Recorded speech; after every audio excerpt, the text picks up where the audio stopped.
This is a public health announcement brought to you by Heather Shepard, the Primal Pioneer.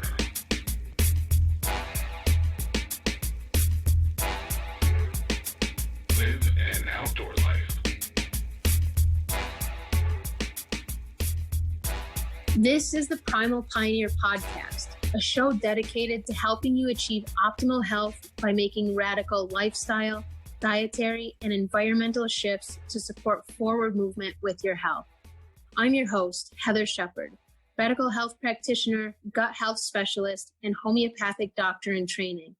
When I was 23 years old, I suffered a TBI, traumatic brain injury, and this shifted my life from being a super athletic type A kind of person to being sidelined from physical activity. And this happened for nearly 12 years. I tried every modality under the sun, desperately yearning, trying, hoping to get better.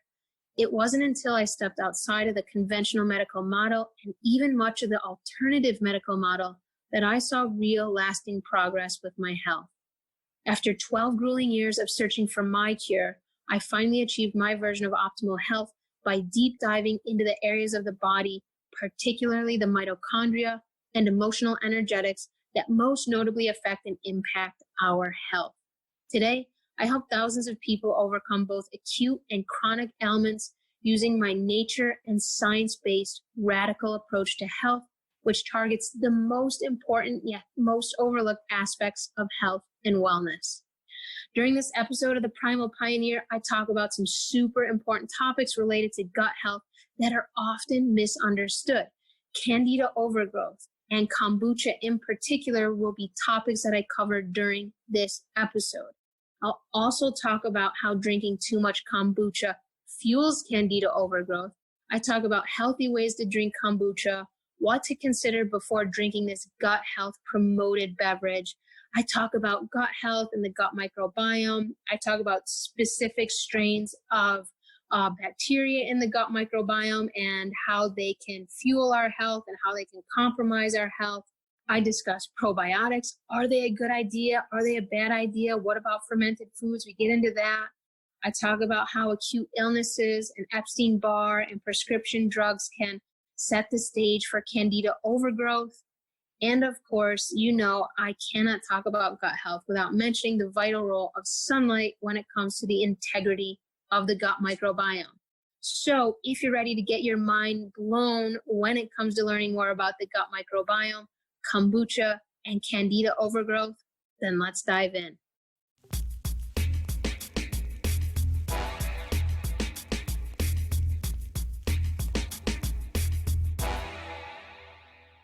Welcome back, everyone, to episode 29. Today, I'm sharing about a topic that is about one of the most popularized fermented fizzy drinks today, that being kombucha. Most people know what kombucha is. It's become super popular. It's a probiotic-rich drink that is really became most well-known here in the States, at least, by a company called GT Dave's Kombucha. And so kombucha started to really gain popularity since GT Dave's Kombucha started to come onto the market and is available in not only health food stores, but a lot of grocery stores here in the States. But there's a lot to this story. And just to give you a little bit of background before we dive into the full layers of the kombucha story, because there's a lot of strings attached here to the gut microbiome, to how it's produced, to is it even a healthy beverage? Are the health claims really accurate? Let's take a look at just like a 30-second history of kombucha so you can get a little context here, because it's not just a beverage that was discovered by GT Dave's or any other modern kombucha company. It's actually a pretty ancient beverage that first, at least what the literature shows, is that it was first consumed in parts of Russia and Asia as a health beverage. And so, but it made its way over here to the States and grew in popularity and now is available on all of our grocery store shelves. So I just want to be really clear that for any of you out there who drink kombucha, there can be some very positive health effects from drinking kombucha, and it isn't necessarily a detrimental aspect to one's health and gut microbiome. However, it can be, and there's some really important things to take in mind and consider, and to just gain some foundational understanding around before diving into, all the claims that are going on around kombucha and what all the labels say. It's really important to be informed before just going head first, because it can actually be quite detrimental to our gut flora. It can contribute to inflammation levels.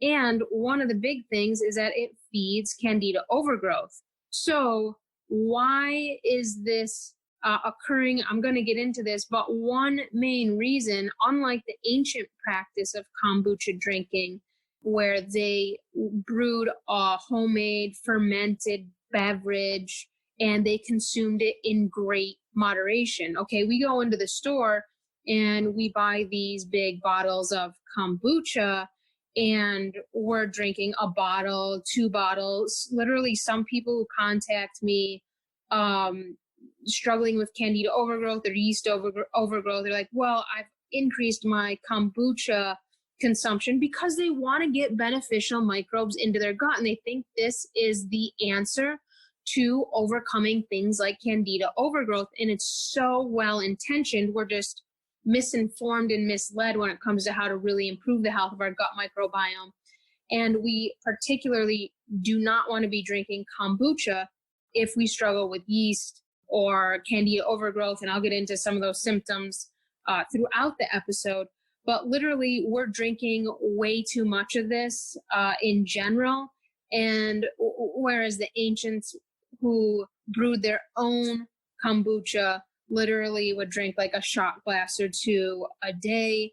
And this would, from what I've read and inquired, was even had a seasonal approach. There was some times of the year where, this drinking kombucha was more pronounced than other times of the year. So we have to really check ourselves when it comes to the kombucha we're drinking, how much we're drinking, because even if you don't have Candida overgrowth, even if you don't struggle with a yeast overgrowth condition, you can create this situation if you drink too much kombucha, or we can say that about any fermented beverage. But when it comes to Candida overgrowth and yeast overgrowth, kombucha will definitely feed that, as well as water kefirs. And I'll talk about why here in just a few minutes. But during this episode, I'm going to talk about why kombucha may not be a healthy option for modern people,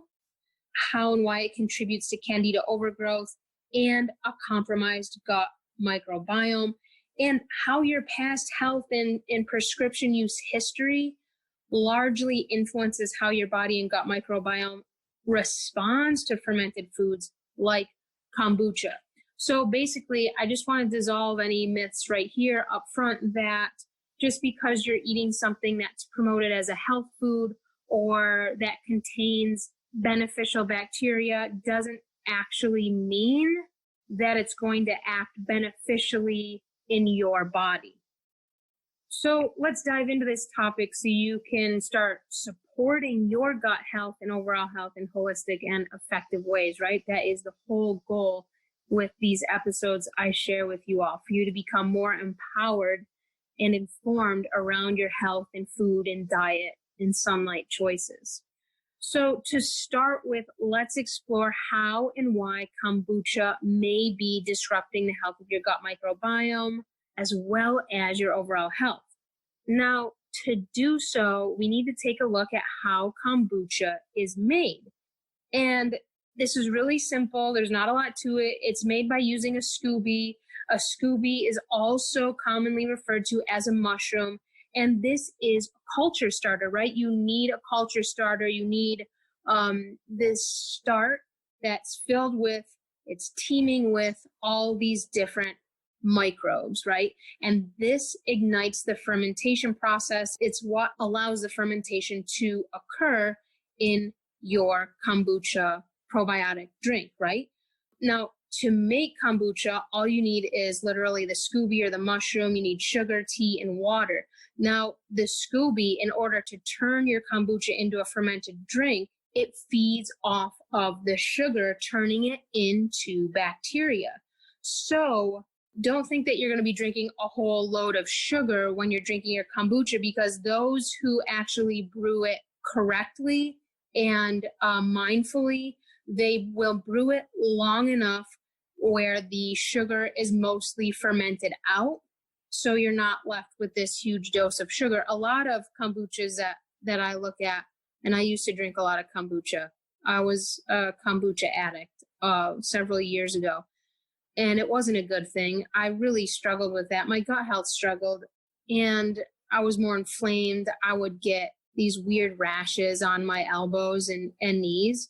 And it's because I was getting too much yeast. As soon as I cut kombucha out, the rashes went away, and my stool was much healthier. And so I bring this up because I invite you to bring more attention to actually how you feel and what happens in your body when you add a new food into your diet. Because just because it's promoted as a health food, right, doesn't mean our body's going to treat it that way. So we really want to pay attention to our body and how it responds to food and different foods when we eat it. A lot of people are bringing more attention to this. There's a lot of different things going on out there with regard to how the body's responding to food. We've got the whole lectin story. We've got the whole histamine story. And now we have things like fermented foods that are literally causing some negative health effects and responses in certain populations, in certain people. So we just want to bring more attention to what we eat and how we feel, and if something shows up in our body. So, literally there were at least a year went by when I would on and off get these little like itchy patches on my knees, on my kneecaps, and then on my elbows. And when I look back, this was correlated to drinking kombucha, and I was also drinking a lot of water kefir at that time. I was making my own water kefir. And so these two beverages, as soon as I stopped drinking them, those things literally went away and my digestion cleared up. So, this might not look the same exact way in you. You might not have like the rashes on your elbows and knees, but it may show up in a different way. And I'll outline throughout this episode what that might look like for you. But the whole key here is just to bring more of your attention to what shows up in your body physically, emotionally, mentally after you eat something. Okay? So when it comes to kombucha, the SCOBY, it feeds off of the sugar. And so this is what creates all of the beneficial bacteria in your beverage. Okay, the longer the kombucha is fermenting, the less sugar is going to be in the final product. Now, you can take this too far and then it just completely turns into alcohol. So there's really a fine line and a balance here. That's why kombucha making on your own can be a little bit of a science and can take some time to really get a brew that tastes good, is low in sugar, and hasn't turned all the way to alcohol. So if you're making your own kombucha, or if you have in the past, know that it's a little bit of a tricky business and can take several tries before you really, nail it, so to speak, when it comes to your final kombucha product. So literally the brewing process can take several days to a week to several weeks. And ideally, the end product is super low in sugar and rich in probiotics. And like I was saying, typically the kombuchas that I see in the store, it's like, okay, it doesn't have as much sugar as, like a Coca-Cola or a Mountain Dew or other sodas, but the sugar content's high. It's pretty high. It's not something that I would say, oh, that's a health promoting beverage. Honestly, if I were to rate kombucha, it would be pretty low on the health scale for many reasons, particularly the commercial brands, due to a lot of different things, which I'll continue to uncover here. So if you're totally feeling heartbroken right now about, oh man, I love kombucha, I've been drinking it for years, I've been thinking I've been doing a really positive thing for my health by drinking kombucha, I totally get it. I've been there. I've tried different health things throughout my life that I thought were healthy and that I actually learned later were not. So if you're curious, like, how might your kombucha drinking be impacting your health? Here's some pitfalls. First and foremost, the biggest thing here that we need to know is that the SCOBY is composed of yeast forming bacteria. So the primary bacteria found in that SCOBY that turns the sugar into bacteria are yeast based. Okay. So what you're going to have in your final product is a bunch of beneficial bacteria that are yeast based. Okay. So these are yeast driven microbes. Now, even though the yeast in the SCOBY and your kombucha are beneficial yeasts, if you have an overgrowth of yeast in your body, and what might this look like? Okay, we have Candida overgrowth, we have yeast infections, vaginal infections, many forms of acne are actually, they actually feed off of yeast and are yeast based. If you have any of these things, these are the most prominent symptoms and pathologies that if you drink kombucha, these situations will literally get worse. This is what I found anyway. Now, I want to emphasize that our gut microbiomes are designed to be these diverse, vast landscapes teeming with many different strains of beneficial bacteria. And this includes yeast, okay? So for example, Candida is a beneficial yeast to have in the gut microbiome. However, the issue starts and the problems start is when this Candida grows, okay? It gets to elevated levels. This is what's considered to be the infamous Candida overgrowth situation that literally thousands, and I would even say due to our modern diets, millions of people today struggle with Candida overgrowth.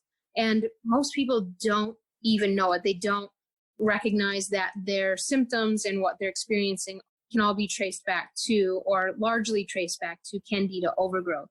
Now, the same is true for other forms of bacteria. So think about strep bacteria or staph bacteria or bacillus bacteria or the Pseudomonas bacteria, right? We know that all of those bacteria have the potential to cause a diseased state, an acute condition that can develop into a chronic condition in the body, right? But all of those bacteria actually play beneficial, supportive, and unique roles when it comes to the health of the gut microbiome. However, when these levels become too high, just like Candida, this is when pathology symptoms start to present. So it's this whole picture here when it comes to the gut microbiome is that more of these bacteria aren't necessarily better. They all need to be present in balanced ways. So when it comes to Candida, when it reaches this overgrowth state, we can see a picture of IBS, leaky gut, acne, weight gain is one I often see with Candida overgrowth, puffiness in the gut, the bloating, the inflammation in that area, puffiness in the face and the body, hormonal imbalances. And here's a big one that isn't often correlated to Candida overgrowth, but estrogen metabolism issues. We can see that in PCOS. We can see that in menstrual irregularities. We can see that with some breast cancers and other cancers, that the capacity and ability to metabolize estrogen efficiently is diminished. And Candida overgrowth often plays a partial to large role in this picture. So if you're wondering if you struggle with Candida overgrowth, just ask yourself, like, did any of those symptoms resonate with you that I just mentioned? Or do you struggle with feeling sluggish? Do you wake up feeling sluggish and unrested? These are some signs that you might be struggling with Candida overgrowth, especially if you're overdoing kombucha or water kefir. Both of those are actually made from yeast. Okay, they're made from a yeast culture. So the probiotics that you're drinking when you consume those beverages, you're getting yeast. So if you get too much yeast, that doesn't leave enough room for the other beneficial microbes to grow, and you start to develop a disharmonious, imbalanced gut microbiome. And when that happens, your body literally starts to present with physical, emotional, mental symptoms. So this is something to just keep in mind. If you struggle with any of those health conditions, if you drink kombucha, if you drink a lot of water kefir, these are some things that I would encourage you to keep an eye out for. I also want to mention that Candida actually helps the body detox heavy metals. That's one of its roles in the gut microbiome, is to chelate heavy metals from the body. However, when you have Candida overgrowth situations, the liver becomes overtaxed, the thyroid becomes sluggish, and heavy metals such as mercury, and this can occur from things like mercury fillings, light bulbs. So you might be thinking, what the heck, light bulbs and mercury, Heather, tell me about that. So if you have fluorescent light bulbs in your home, in your workplace, even LEDs, they release mercury vapor. You can read this most notably on the fluorescent light bulbs. You have to dispose of them in a special way. At least it recommends this on the outside of the light bulb. It has these little instructions in like blue color of how to dispose of, especially those long fluorescents, how to dispose of it properly. And so the main reason is because it has mercury in it. So when you flip that switch and turn it on, mercury vapors get released into the environment. Add on top of that all of the blue light toxicity that you all are familiar with from following me and listening to these podcasts and reading my blog, and just from listening to other people in the field here, the detrimental effects of artificial light, non-native blue light.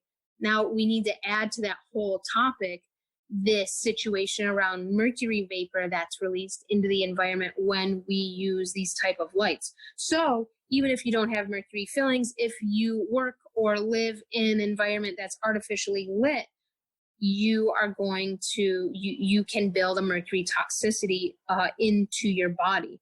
And what happens is when you have Candida overgrowth, you can't chelate these heavy metals from your body. And this further compromises and contributes to the Candida overgrowth patient's health and health struggles.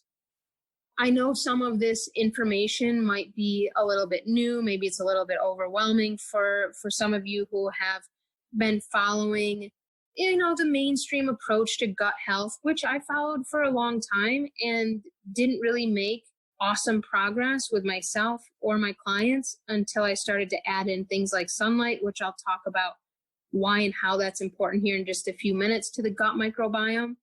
But I hope this is inspiring you to look at the gut microbiome in new ways and underlying causes of Candida overgrowth in new ways, because it's often related, yes, to our diet, but it's also related to our past health history, the type of medications we've taken throughout our life as well. And I'm going to get there in just a few of what that looks like when it comes to prescriptions and other pathogens that you may have encountered and how this contributes to Candida overgrowth and an unstable or imbalanced gut microbiome. But it's really important to understand that the gut microbiome, it's meant to be this diverse environment. It's meant to have a lot of different beneficial bacteria teeming in that area in your gut, right? And all of these bacteria work together. They feed off of one another. And if we do something like drink a lot of kombucha or eat a lot of sauerkraut, or if we focus on one or two primary fermented foods, we can cause an imbalance in our gut microbiome because the bacteria in those foods or beverages, they're going to grow, right? You're going to encourage that bacteria to form in your gut, and then they're going to be, those levels are going to increase, which decreases levels of other microbes, or has the potential to anyways. And so this can create an imbalanced situation. I know a lot of us are told, we go on Google, we read things, even healthcare practitioners, eat your fermented foods, drink your probiotics, take your probiotics, etc. However, the gut microbiome, it's a delicate area. It's a sensitive area. You don't want to just dump these probiotics into your body without knowing if your gut microbiome actually needs that strain or strains of probiotics, because you could create an imbalanced situation. Now, one way that I help people establish and determine what their gut microbiome actually looks like is by every client who comes to me, I highly recommend, I say, let's get a picture of what's actually going on in your gut microbiome. And so we do a DNA GI map stool test together. And what that shows is not only what kind of pathogens are present in your gut, but what are the levels of beneficial bacteria. So, if you were to just take a standard probiotic, let's say with lactobacillus in it and bacillus bacteria, and, a lot of probiotics have things like strep bacteria. What if you had a strep overgrowth in your gut, or a lactobacillus overgrowth, which I see really common in autoimmunity, and you take that, you're literally going to create an autoimmune response. Your body's going to have an immune reaction. And you're going to be like, wait a minute, what's going on? I feel horrible. I feel fatigued. I'm getting hives. I feel inflamed. I can't sleep. I've had people break out in hives from taking the wrong kind of probiotics. Literally, your gut is really sensitive. So before you put anything probiotic related, fermented food related into your gut, it's really a good idea to know what's actually in your gut before doing that. Personally, at this point in my life, I rarely eat fermented foods. I rarely drink fermented beverages.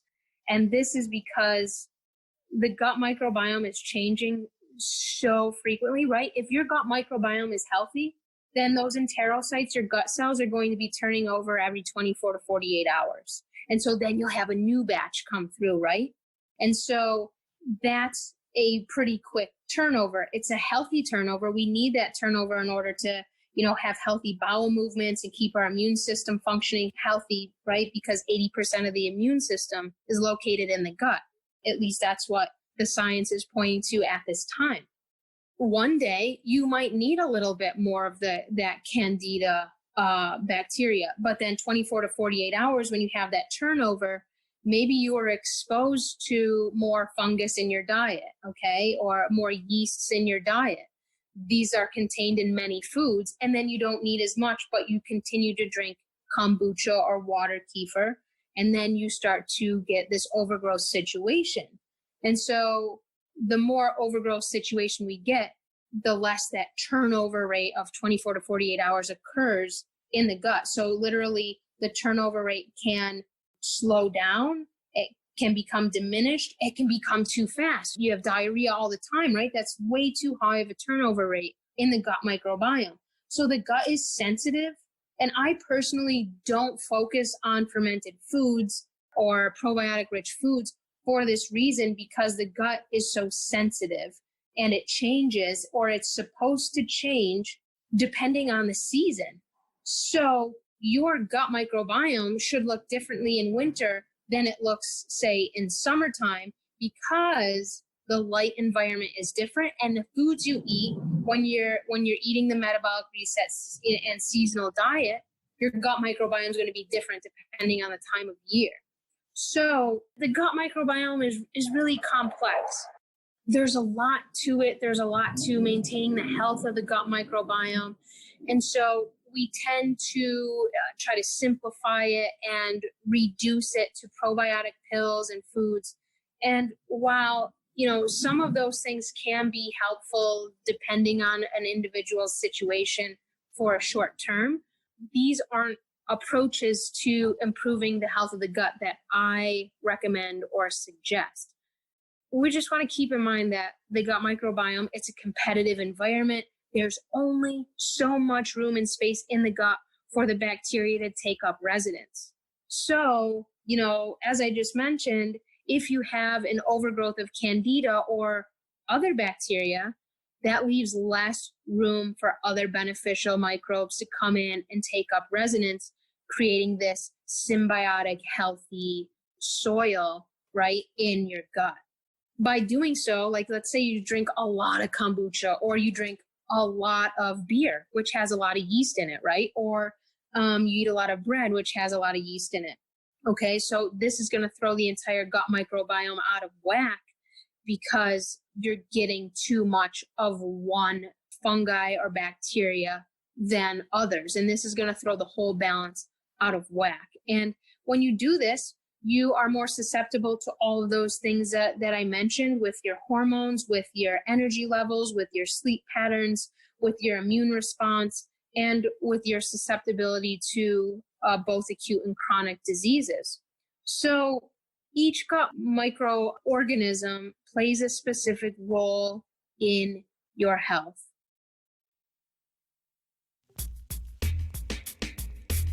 For those of you ready to harness the healing potential stored in UVA sunlight to help improve the health of your gut microbiome and beneficial microbiome colony located in your gut, I invite you to pick up a copy of the Sunlight RX ebook.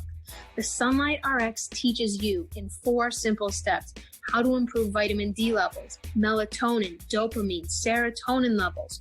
You'll learn how to maintain healthy thyroid function and optimal digestive health simply by following my 4-step approach outlined in the Sunlight RX.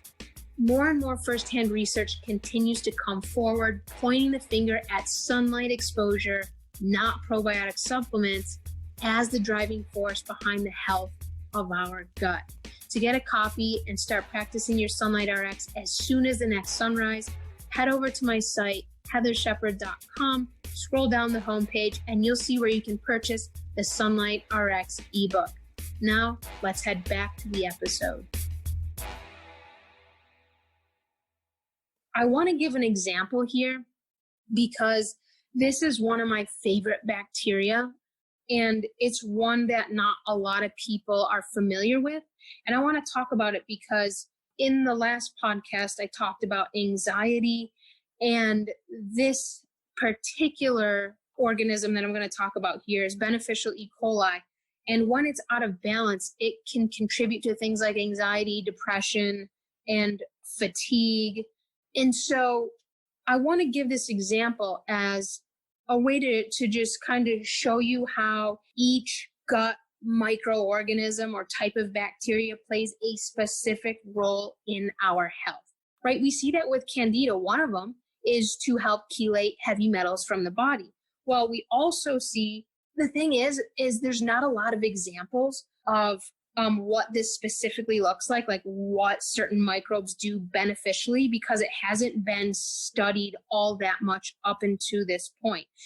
It's growing, but you kind of have to dig through the literature and piece things together in order to connect the dots. So we know that Candida helps to chelate heavy metals, but also I want to talk about beneficial E. coli because a lot of people are familiar with pathogenic E. coli, its side effects, the diarrhea, the watery diarrhea, the fatigue, the flu-like symptoms, the abdominal cramping, right? However, this is one bacteria, and it's an example I want to give here because it feeds into this picture around gut diversity, our environment, sunlight, and how this all works together to create a healthy gut microbiome. But beneficial E. coli, when they're low in the gut, people suffer with depression, they suffer with constipation, they suffer with poor sleep, they suffer with poor mood, and they're often hit heavy with Epstein-Barr virus. So I'm actually not sure what comes first in this situation, the chicken or the egg, but I can say in my practice, individuals who've done the stool testing who have also had an experience or exposure to Epstein-Barr, and what would that look like? It's like mono, glandular fever, sleeping sickness. This is kind of how we know Epstein-Barr, the mono, the glandular fever. 98% of them also have low beneficial E. coli numbers. So this is a beneficial bacteria strain that is also now becoming more widely known. And so they put it into a probiotic supplement strain, right?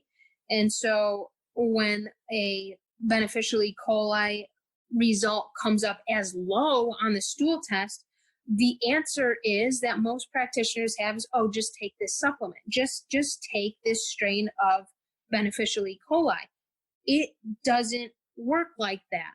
It doesn't work like that. I've tried that approach, and none of my clients got better by using that approach. But how they did get better when it comes to improving their beneficial E. coli levels is through UVA light exposure. This is one aspect of where sunlight comes into formulating the gut microbiome. So for those of you familiar with the Sunlight RX, step 2 of the Sunlight RX teaches you how to utilize and absorb UVA light to overcome depression, poor mood, fatigue, and compromised thyroid function.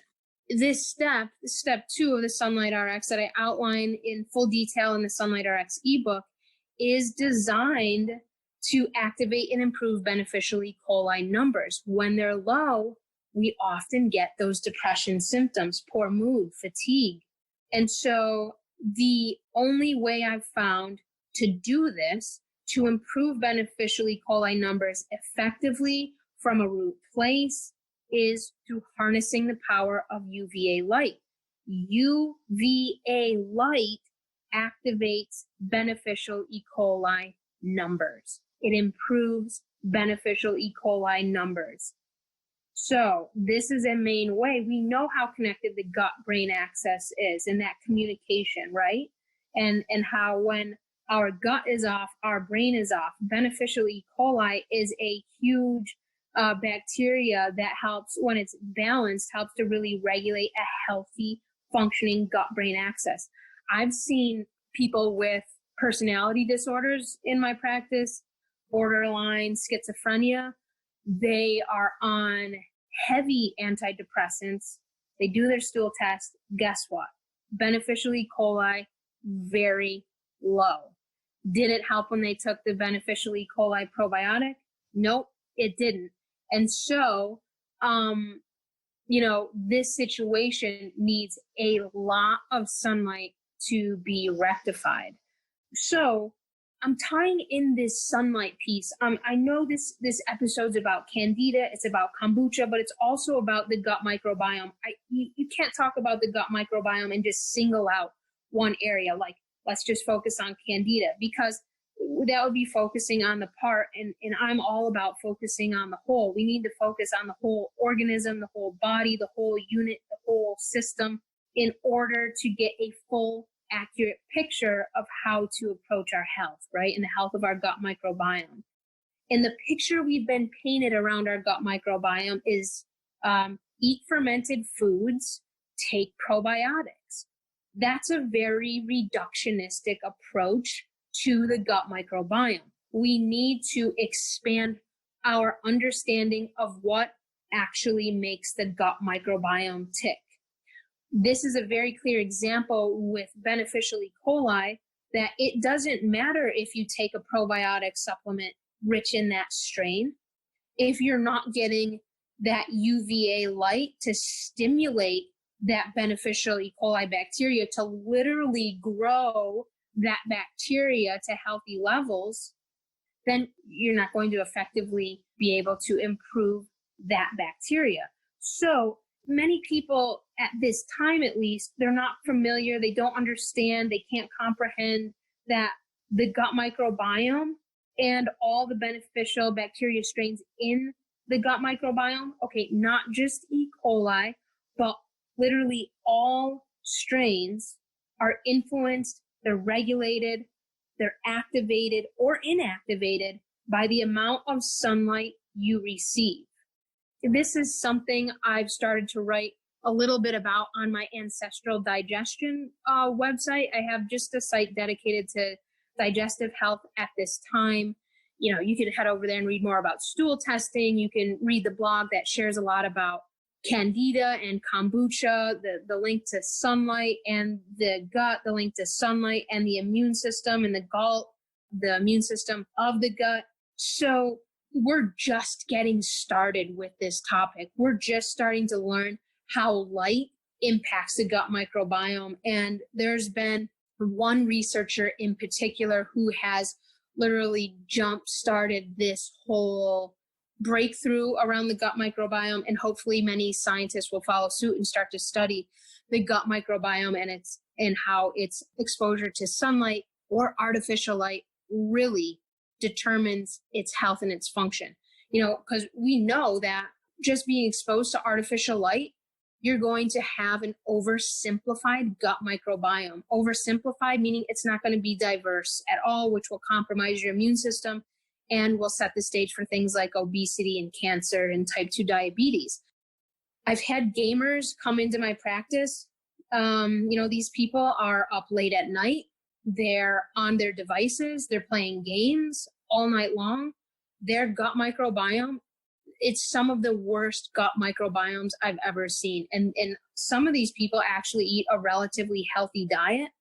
But when they're looking at that artificial light all day, their gut microbiome becomes very, very compromised because they're not getting that signal. They're not getting the signals from sunlight that literally signal and activate certain strands of beneficial bacteria in the gut. So unfortunately, the science community has applied the reductionistic approach to probiotics, to the gut microbiome, to fermented foods, etc. And, their advice is take a supplement, take a probiotic. I wouldn't do that. I just personally, I wouldn't take a probiotic. I wouldn't overdo the fermented foods unless there's a special case, right? I've had people come into my practice. They've done the DNA GI-MAP stool test. We've seen what's there, and their lactobacillus numbers are really, really low.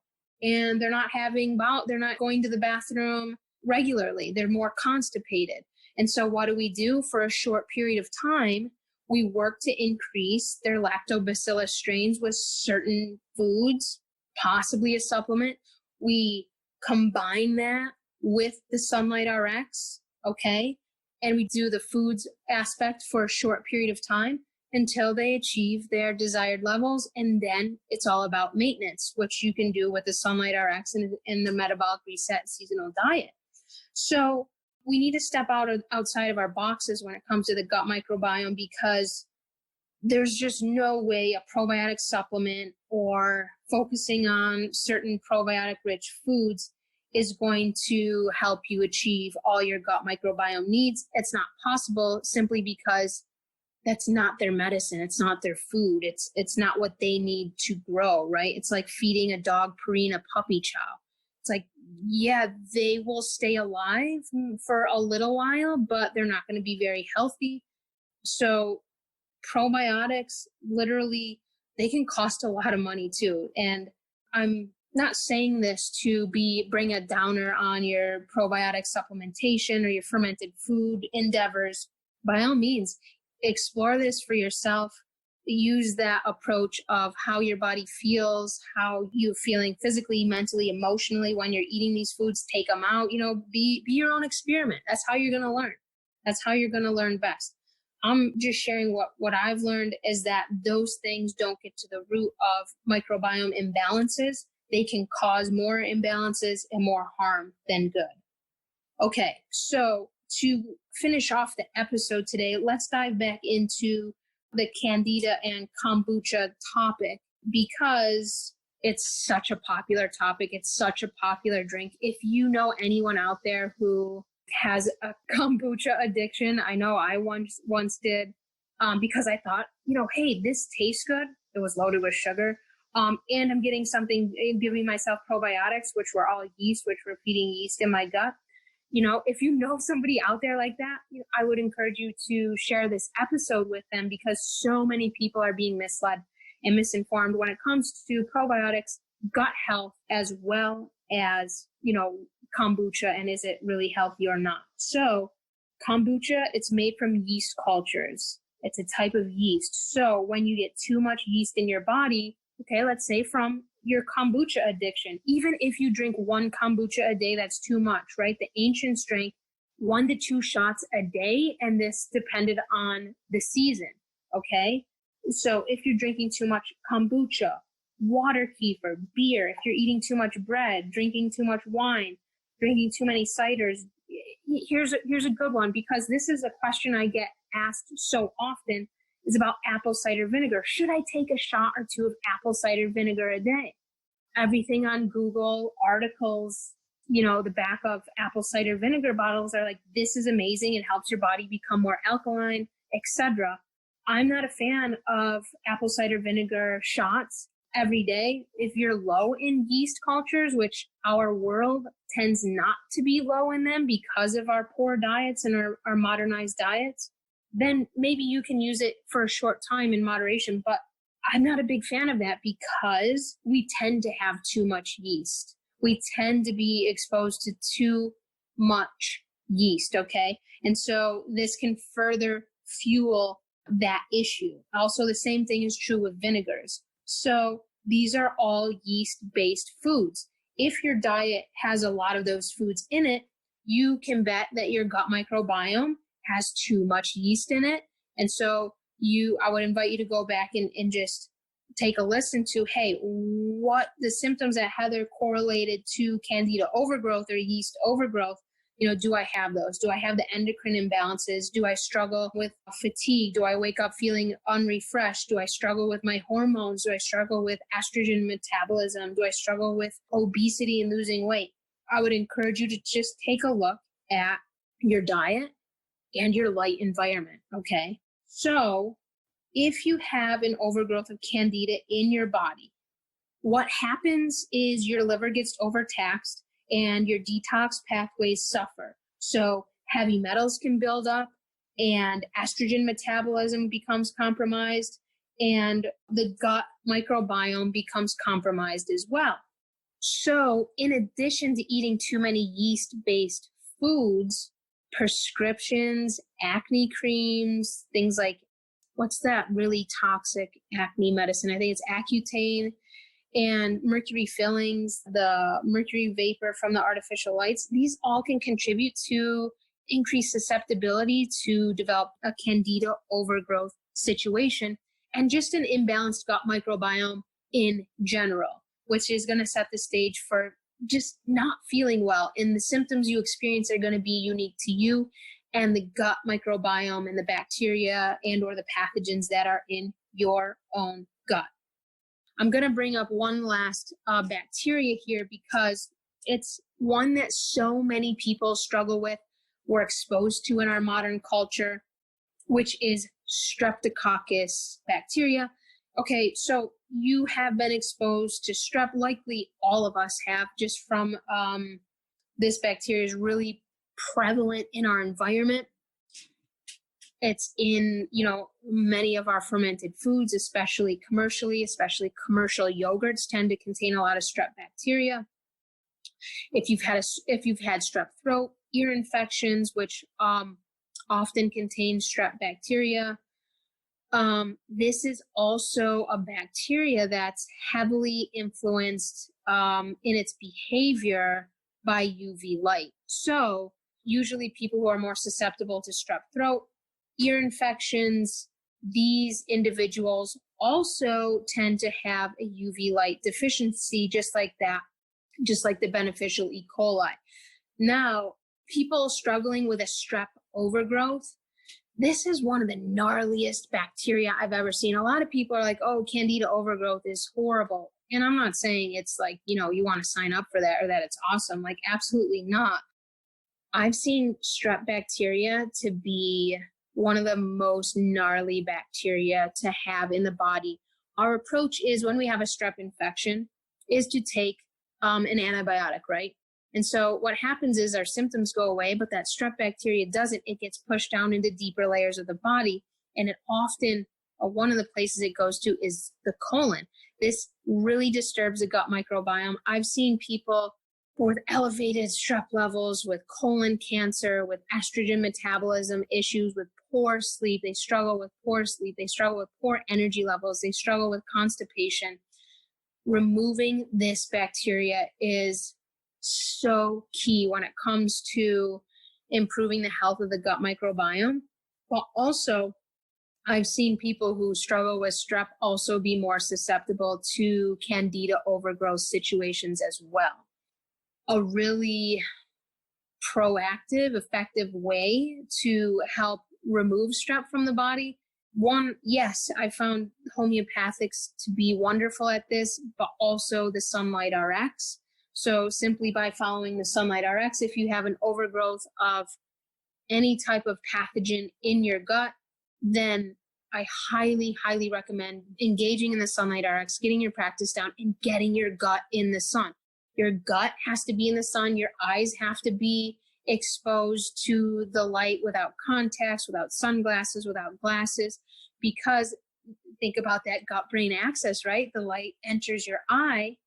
It signals to the gut what the neurotransmitters that have just gotten activated, the brain signals that just got activated, the neurochemicals that got activated. So keep this in mind when you're practicing your Sunlight RX.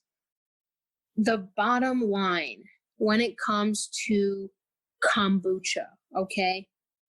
Avoid big commercial brands like GT Dave's. I'm sorry, I would just not recommend this brand. Their cultures are factory made. It's kind of like what I consider to be probiotic GMOs.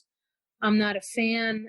I don't recommend that brand for many reasons. It's also high in sugar. But if you're someone out there and you're like, well, I do want to drink kombucha, a shot glass or two a day just to see if that'll benefit my gut microbiome, avoid big commercial brands like GT's. There's another one that's has a lot of, I think it has one of the highest yeast levels. I think it's Health Aid. This is a US brand, but they're another big brand that I don't recommend. I would avoid kombucha altogether if you struggle with Candida overgrowth, if you've had a lot of strep infections or suspect you have high levels of strep in your body from ear infections or strep throat as a kid, if you struggle with hormonal imbalances, if you struggle with liver detox issues like MTHFR, if you sense you have heavy metal toxicity, if you struggle with fatigue and you wake feeling unrefreshed, if you struggle with eczema or skin rashes, I would suggest, if I were in your shoes, I would avoid kombucha and water kefirs and keep all those yeast foods that I described out of the diet. If you're someone who feels like your gut microbiome is relatively healthy and you don't want to get into a Candida overgrowth situation, but you want to maintain healthy yeast cultures in your gut, learn how to make your own kombucha. I think there's a lady over at Kombucha Camp, and it may be Kombucha Camp, KAMP, who actually has some really good stuff and tips and products and starter kits on how to get started with making your own kombucha if that's something you want to do.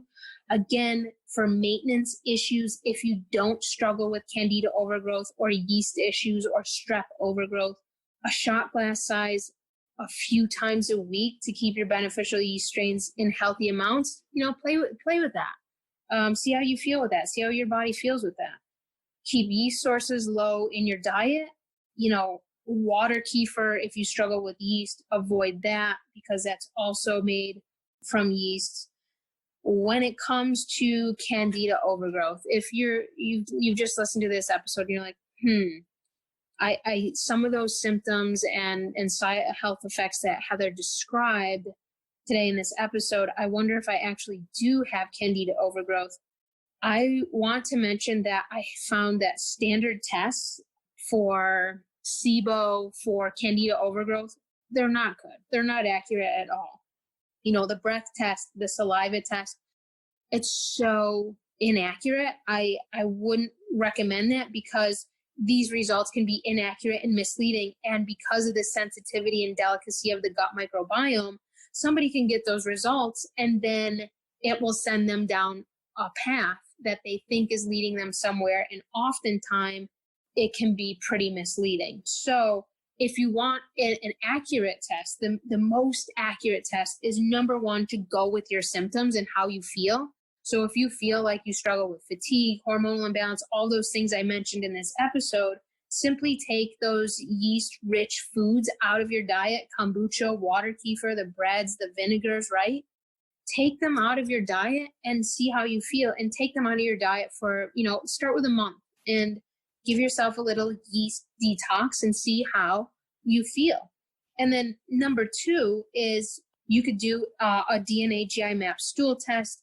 And this is a way to get a snapshot, an overall picture as to not only the picture of Candida in your gut and what level that's at, but all these other pathogens and beneficial bacteria levels as well. So you can bring this collaborative approach, holistic approach, this all-encompassing approach to what's actually going on in your gut microbiome, so you can approach it in a really effective way.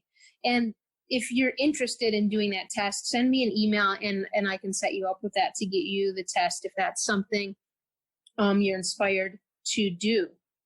So I know this episode, there was a lot going on about kombucha, Candida, the gut microbiome. We talked about beneficial E. coli. We talked about strep.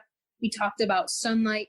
These are big pictures, big areas, big topics to cover when it comes to the health of the gut microbiome. These topics we're often misled.